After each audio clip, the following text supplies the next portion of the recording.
안녕하세요. 오픈형 멘토링 안드로이드 파트를 맡은 김상국. 강경환입니다. 네, 반갑습니다, 여러분. 네, 우선 제 소개부터 드리면요. 저는 배달의 민족 모바일 앱 개발 그룹에서 안드로이드 서비스 개발하고 있는 강경환이라고 합니다. 네, 저도 같은 안드로이드 개발 김상국이라고 합니다. 네, 시작에 앞서서 저희가 여러분들이 적어주신 사전 질문을 내용을 하나하나 꼼꼼히 다 읽어보았어요. 근데 정말 이제 질문 하나하나 속에서 여러분들이 느낀 깊은 고민들이나 이런 것들이 고스란히 느껴져서 저도 그거를 이제 질문에 대한 답변을 준비하면서 함께 고민하는 시간이 됐던 것 같습니다. 네, 저희가 대답하는 것들이 정답이 아닐 수는 있지만 저희 함께 고민 나누면서 여러분들의 고민도 해소될 수 있길 바랍니다. 네, 그럼 첫 번째 질문으로 넘어가 보도록 하겠습니다.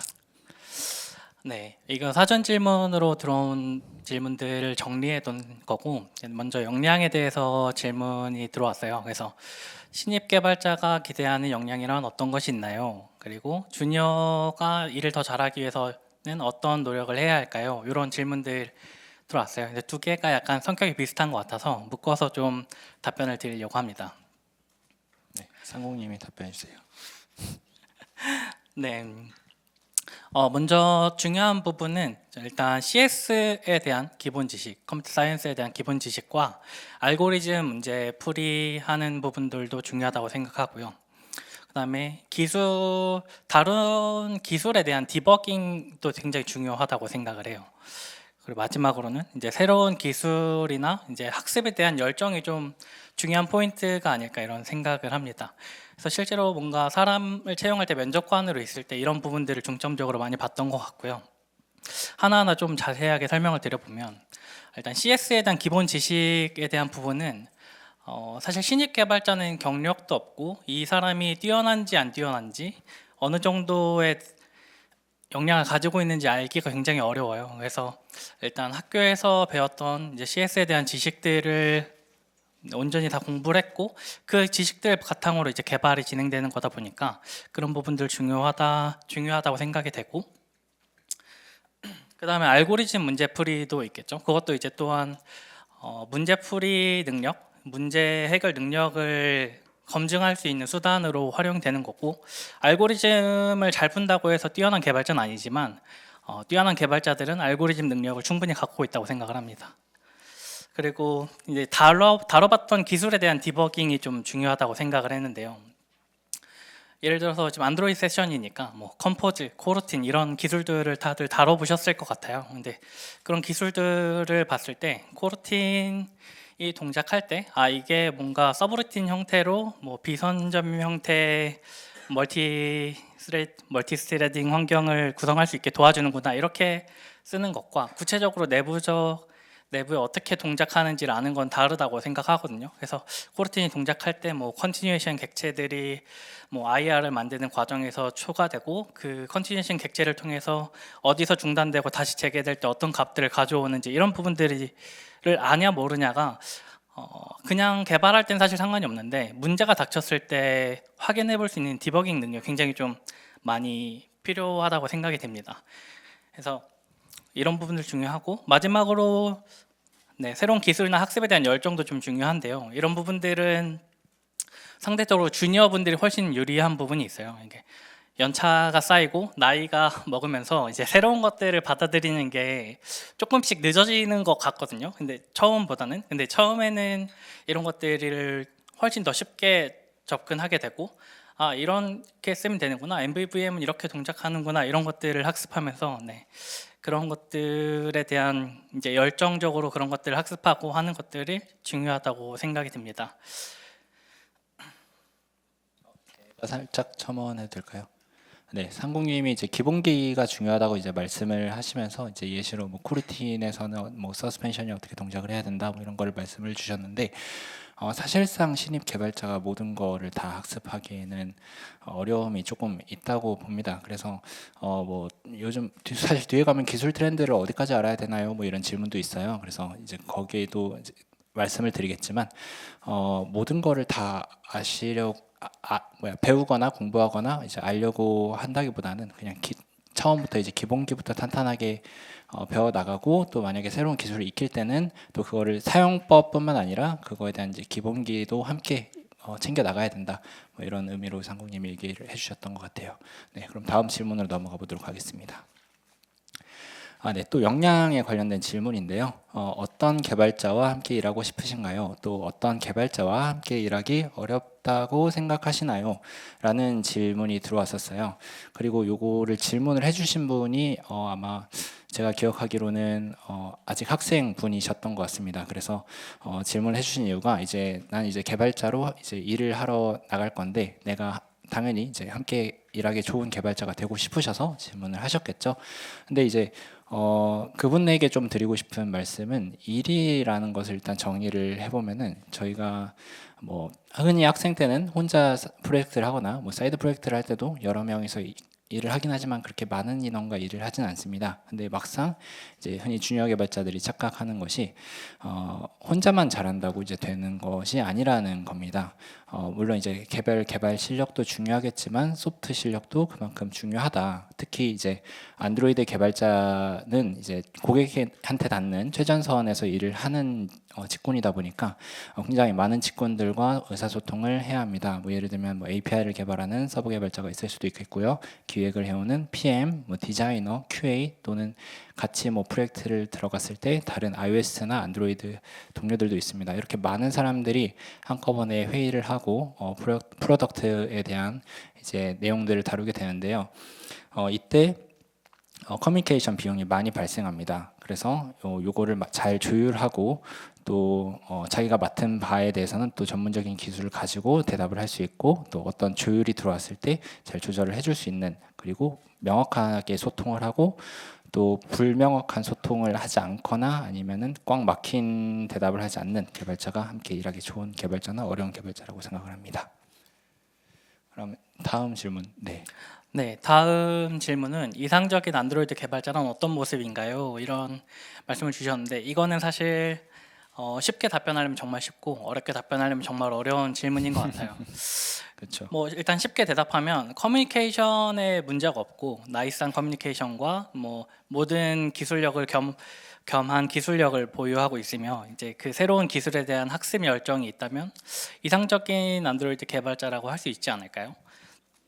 근데 이제 이런 것들이 이제 회사에서 일을 하면서는 조금 다른 방법이 생길 수 있을 것 같아요. 연차별로 조금 구체적으로 설명드릴 수 있을 것 같은데, 일단 이상적인 개발자는 하나의 팀은 약간 하나의 여러 퍼즐을 함께 맞춘 그림이라고 생각이 되거든요. 그래서 조화가 되게 중요하다고 생각이 들고, 연차별로 나눠서 말씀을 드리면, 주니어 분들은 사실 새로운 기술을 도입해보고 이런 학습 과정에서 모르는 것들을 물어보고 하면서 팀에 좀 활력을 불어넣게 되는 것 같아요.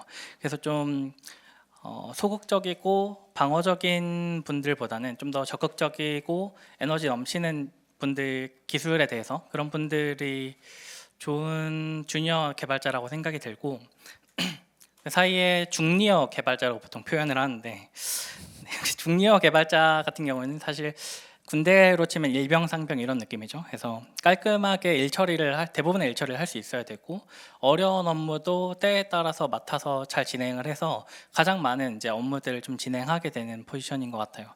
그리고 마지막으로 시니어 분들은 이 업무들을 분장하는 데 좀 책임이 있는 것 같아요. 그래서 어떠한 개발을 할 때 뭐 뷰페이저 내 웹뷰를 붙여야 된다 이런 상황이 생겼을 때, 이거는 주니어가 하기 어렵겠다, 혹은 뭐 어떤 연차가 하기 좋겠다, 이런 생각들을 하고 그 연차에 맞게끔 그런 과제들을 전달하는 책임들도 좀 있고, 전체적으로 프로덕트의 방향성에 대해서도 결정을 주로 하게 되는 것 같아요.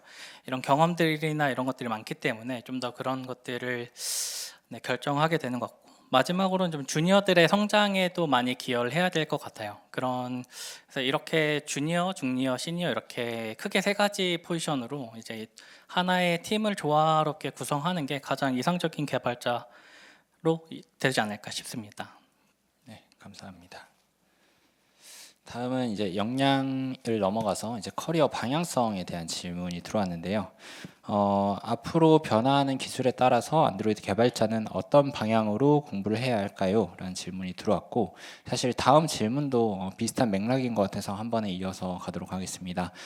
개발 트렌드, 클린 아키텍처나 MVVM, MVI, 아키텍처, 멀티모듈 등을 따라가는 것보다 본인만의 기본기와 기준이 필요한 것 같은데 어떤 기준을 갖고 개발하시나요? 라는 질문이 들어왔습니다. 네, 이것도 제가 답변을 드려보고 싶은데 좋습니다. 우선 트렌드가 뭘까요? 트렌드가 왜 생기는지를 조금 고민해 보면 정답에 가까워질 수 있을 것 같아요.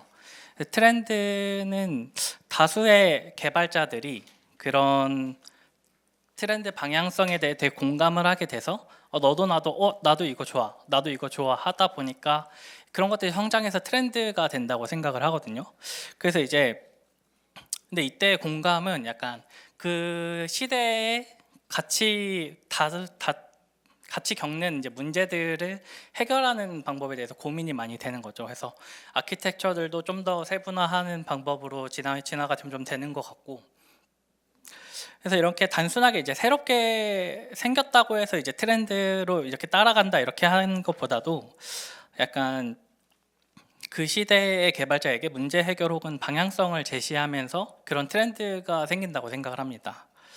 그러다 보니까 이제 좀 질문을 조금 다르게 표현하면 개발 트렌드도 공부하면서 본인만의 기준과 기본기를 갖추는 게 더 맞는 방향성이라고 생각이 들거든요.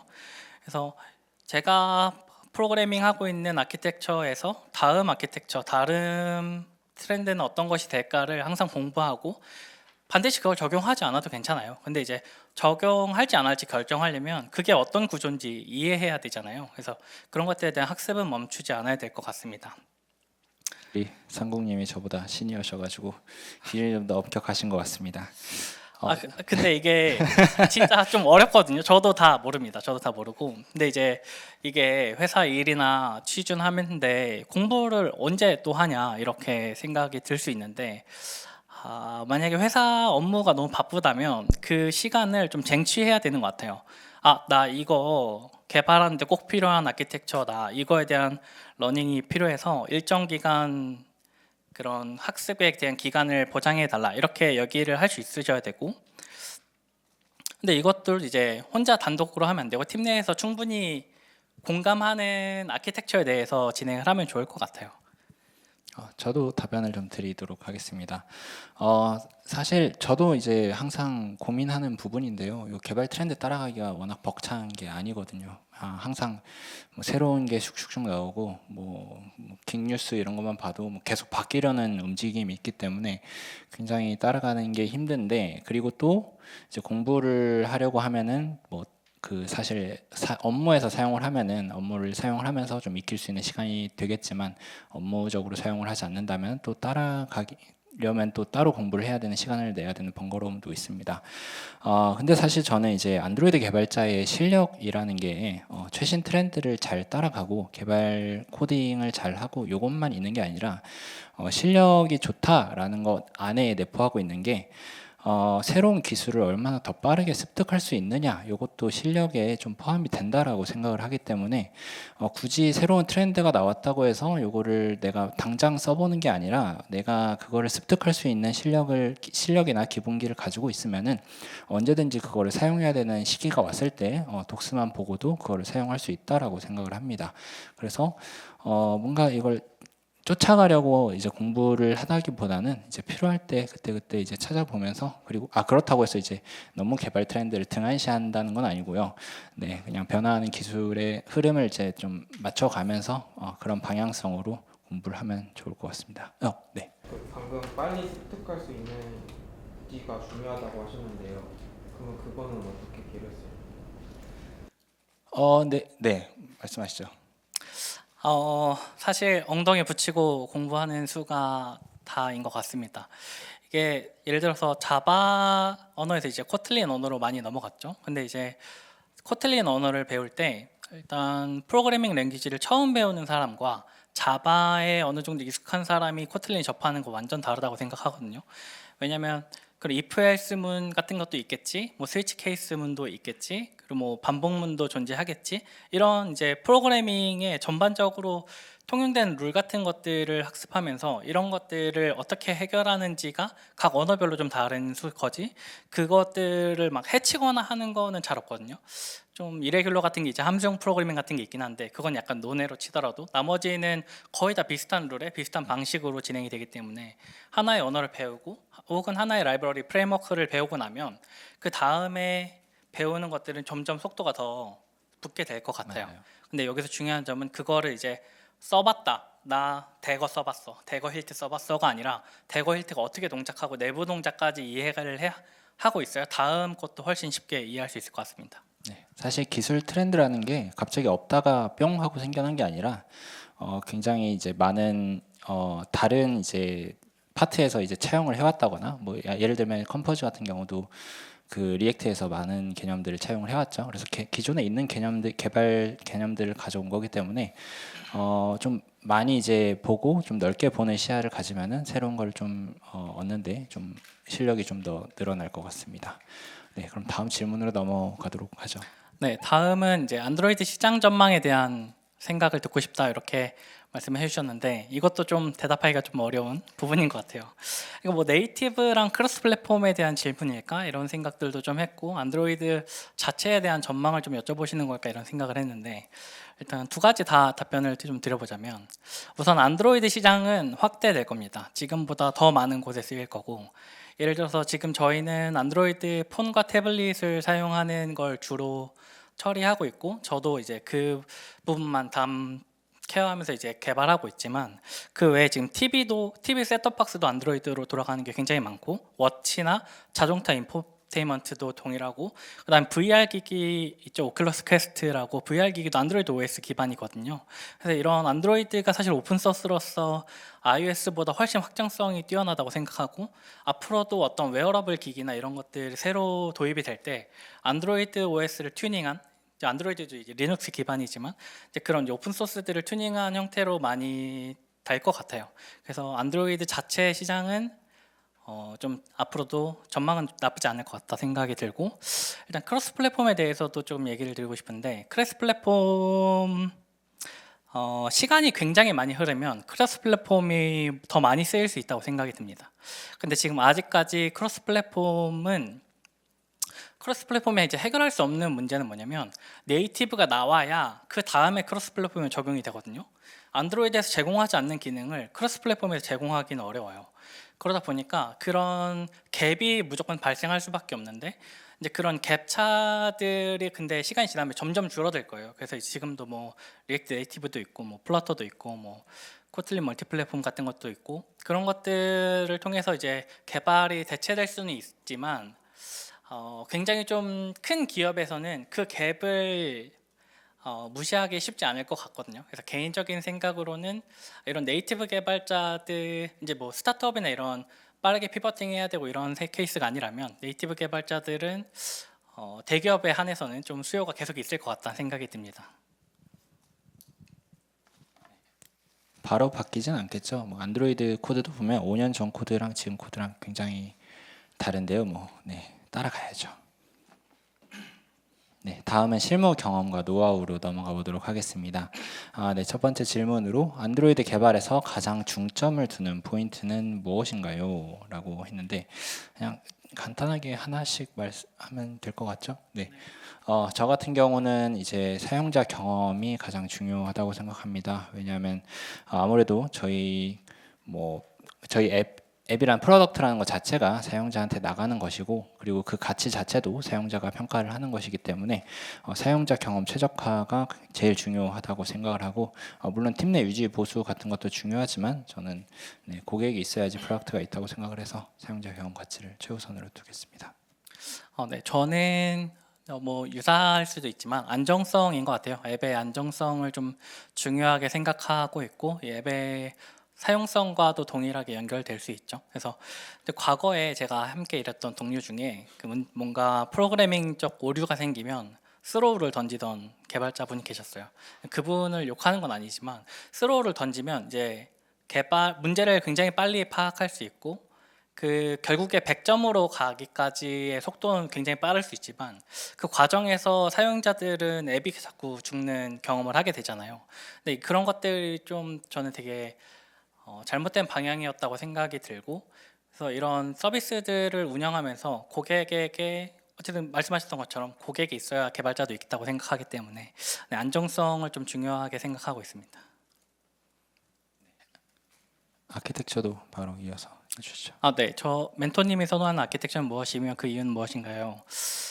이것도 쉽지 않은데 그 아키텍처를 하나만 쓰진 않아요. 되게 여러 가지를 혼용해서 쓰고 있고, 보통은 이제 MVVM에 뭐 레퍼지토리 패턴 써서 클린 아키텍처를 넣어서 뭐 레이어 구분해서 적용하는 방식을 제일 좀 선호하는 것 같아요. 근데 이 부분에서 저는 조금 말씀드리고 싶었던 건, 저는 이제 처음에 학습할 때는 아키텍처가 더 나은 게 있다라고 확신하고 있었고, 그래서 A 아키텍처보다 MVP보다는 MVVM이 무조건 좋아라고 생각했던 시기들이 있었거든요. 근데 사실은 경험해 보면서 느끼는 바는 사실 그렇진 않다인 것 같아요. 그래서 아키텍처를 어떻게 적용하고 하는 것도 중요하지만, 이게 프로그래밍을 하다 보면 이 프로젝트 내에서 동일한 아키텍처를 얼마나 유지할 수 있느냐가 훨씬 중요한 가치인 것 같거든요. 그래서 MVVM을 각자의 기준에 맞춰서 알아서 쓰는 것과 MVP를 통일한 모두가 같은 룰로 적용되어 있는 것을 보면 저는 MVP를 훨씬 개발하고 싶을 것 같아요. 그래서 이렇게 팀 내에서 운영한 아키텍처의 충분한 합의를 보고 그 동일하게 각 아키텍처를 적용해 나가는 게 좀 중요한 것 같습니다. 그래서 어떤 아키텍처를 쓰느냐도 일부 중요하지만 통일되는 게 훨씬 중요하다 생각합니다. MVP여도 상관없다. MVP가 더 좋다. MVVM이 더 좋은데 MVP가 더 좋다. 네. 네. 저는 사실 아키텍처라는 게 저희가 사용하는 이유가 뭐 원칙도 지키고 이런 이유가 결국에는 유지 보수를 더 편하게 하고 유지 보수를 잘 하기 위함이기 때문이라고 생각을 하고요. 그렇기 때문에 이제 통일된 아키텍처를 사용을 했을 때 뭐 새로운 개발자가 와서 봐도 이제 그 아키텍처를 아는 사람이면 이해도가 빨라지거나 이런 이점들이 있겠죠. 그리고 사실 기술 트렌드랑도 좀 관련된 이야기인데요. 뭐 예전에 한 2, 3년 전만 해도는 아니다, 한 3, 4년 전만 해도 안드로이드 아키텍처에 대한 얘기가 굉장히 활발했었던 때가 있었습니다. 근데 최근에는 그게 조금 안정기로 좀 접어들지 않았나라는 생각이 좀 들고, 또 디벨로퍼 안드로이드.com 이제 들어가시면은 거기에 이제 안드로이드 아키텍처라고 해서 공식 문서에 그 우리가 권장하는 아키텍처란 이것입니다라는 이제 패턴들이 나와 있습니다. 이제 그런 문서들이 이제 좀 정착이 되고 함에 따라서 좀 안정기로 접어들지 않았나. 그래서 선호한다기보다는 이제 만약에 새로 이제 아키텍처를 뭔가 공식으로 하나를 해야 된다라고 하면은 구글에서 제시하는 아키텍처가 더 좋지 않을까 생각이 듭니다. 혹시 결국 근데 코드는 오래되면 레거시가 생기는데 지금 아키텍처를 택했는데 이후에 레거시가 생기면 지금 뭐 새로 다 사실 아키텍처도 레거시가 될 수 있습니다. 그래서 사실 저희 프로젝트에도 MVVM을 사용을 하고 있지만 아직 MVP로 된 지면도 있고요. 그래서 요거는 이제 팀 내에서 어떻게 레거시를 고쳐가냐에 따라서 이제 좀 바뀔 것 같고, 뭐 아니면은 뭐 하루 뭐 좀 기간을 잡고 뭐 전체 레거시를 걷어내는 뭐 그런 기간을 잡을 수도 있고요. 아니면은 뭐 개선할 때 새로 개선할 때만 아키텍처를 걷어내거나 하는 방식으로도 제공할 수 있을 것 같습니다. 네, 다음으로 넘어가면 실무 경험과 노하우에 대한 질문입니다. 우아한 형제들의 안드로이드 앱 개발 프로세스는 어떻게 진행되나요? 라고 이제 질문을 주셨는데 사실 다른 서비스 회사랑도 비슷할 것 같아요. 저희는 이제 PM 직군에서 이제 사용자 경험을 개선을 위한 과제들을 여러 개 이제 준비를 해주고 있고요. 이제 그렇게 해서 이제 준비가 된 과제에 대해서는 이제 일정 산정을 하고 앱 개발 픽스 버전을 지정을 합니다. 그래서 이 일정에 이 과제가 나가기로 정해졌으면은 이제 디자이너 분과 PM 분이 이제 논의를 하셔가지고 디자인 확정을 하고요. 이제 거기까지 된 상태에서 개발자들과도 이제 같이 미팅을 하면서 이 개발이 실제로 이루어질 수 있냐 아니면은 뭐 좀 고쳐져야 되는 부분은 있냐 이런 걸 이제 논의를 해서 최종 디자인과 스펙을 확정을 하게 되고요. 이제 그때부터 이제 개발 기간을 잡고 개발을 들어가게 되고 개발이 완료가 됐으면은 이제 QA 기간을 가지고 QA를 하고 이제 프로덕트에 배포가 되게 됩니다. 그리고 배포가 된 이후에도 이제 뭐 크래스트레이식스를 참고를 하면서 실제로 오류가 있는지를 검증을 하고요. 네, 이런 이제 보통 이런 식으로 일하지 않나요? 네, 이런 프로세스로 진행이 되고 있습니다. 네, 다음 질문. 네, 유지보수 시 주로 어떤 점을 개선하려고 노력하시나요? 이거 앞서서 얘기한 내용이 좀 겹치는 부분들이 있는 것 같은데, 이제 아키텍처를 아까 질문 주셨던 것처럼 레거시가 적용되어 있는 지면이라면 아키텍처를 전환하면서 해당 지면에 수정 사항이 발생한 경우 이제 아키텍처 전환을 하면서 변경 유지 보수를 하는 경우들도 있고, 뭐 다른 경우라면 VOC 통해서 이제 고객이 이거 배민 못 써먹겠다 이렇게 들어오면 이제 그때 또 그거 내용을 이제 정확하게 분석해서 어떻게 사용성을 개선할지를 생각해 보는 것 같아요. 다양한 기기에 대한 대응을 어떤 방식으로 하는지 궁금합니다. 네, 이것도 사실 영원히 풀기 어려운 문제라고 생각하는데, 일단 배민에서 적용하고 있는 부분은 일단 주류 디바이스 기준으로 디자인이나 QA 등이 이루어지고, 비주류 같은 경우는 이제 크래시가 발생하거나 완전 UI가 겹치거나 이런 부분들에 대해서 최소한의 대응 정도만 진행하고 있어요. 그래서 폴드나 플립 같은 경우도 이번에는 일부 좀 대응을 해서 UI들을 좀 보기 쉽게 변경하는 건이 있긴 했지만, 이제 그 외에 이제 뭐가 있을까요? 뭐 중국의 비보, 뭐 미폰, 뭐 이런 것들은 사실 QA에서 디바이스를 들고 있지도 않고 검증은 따로 안 하고 있습니다. 네, 그래도 이제 뭐 크래시가 올라오면 최대한 해결하려고는 네, 노력을 하고 맞습니다. 있고 네. OS 단에서 발생한 크래시는 저희가 뭐 어떻게 해결할 수 있는 방법이 없기 때문에 네, 그런 게 있고, 그리고 저희 이제 주류 디바이스가 아무래도 이제 핸드폰 형식의 디바이스다 보니까 뭐 네, 아무래도 폴드나 태블릿 같은 경우도 크게 이제 대응할 시간이 없어서 못 하고 있죠. 네, 하고는 싶은데 네, 백로그엔 있습니다. 예, 네, 그럼요. 네, 하고는 싶은데 아직은 대응하고 있지는 않습니다. 네. 네, 다음 질문. 네, 앱 개발 과정에서 겪은 구체적인 문제들과 그 해결 사례를 들려주실 수 있나요? 라는 질문이 올라왔어요. 상공이 혹시 있으신가요? 이미 말씀해 제가 주십시오. 할까요? 네. 네, 앱 개발 과정에서 겪은 구체적인 문제, 많죠. 네, 문제가 많은데 하나만 꼽으라면은 제가 요즘엔 이제 컴포즈가 아무래도 안드로이드 개발 시장에서는 좀 대두인 것 같습니다. 그래서 배민도 마찬가지로 뷰 시스템에서 컴포즈 시스템으로 이제 좀 전환을 거치고 있는데요. 그 과정에서 문제들이 굉장히 많이 나오고 있죠. 컴포즈, 네, 말하긴 좀 그렇지만 네, 업데이트 할 때마다 버그가 나오고 업데이트하면 버그가 사라지는 이제 문제들이 있기 때문에 그런 문제들이 발생을 합니다. 뭐 예를 들면은 뭐 제일 생각나는 예시는 컴포즈 1.2.0에서 폰트 인클루드 폰트 패딩 사이즈가 뭐 false가 디폴트가 됐다, true가 디폴트가 됐다, 다시 false가 디폴트로 됐는데 뭐 이런 것처럼 컴포즈 버전을 올릴 때마다 UI가 다르게 그려진다든지 이런 문제들이 있는데 요거를 해결하기 위해서 네, 체인지 로그를 잘 살펴보는 방법밖에는 없었습니다. 컴포즈 같은 경우는. 그래서 네, 컴포즈는 그런 방식으로 해결을 하고 있습니다. 뭐 또 다른 거 생각나는 거 있으신가요?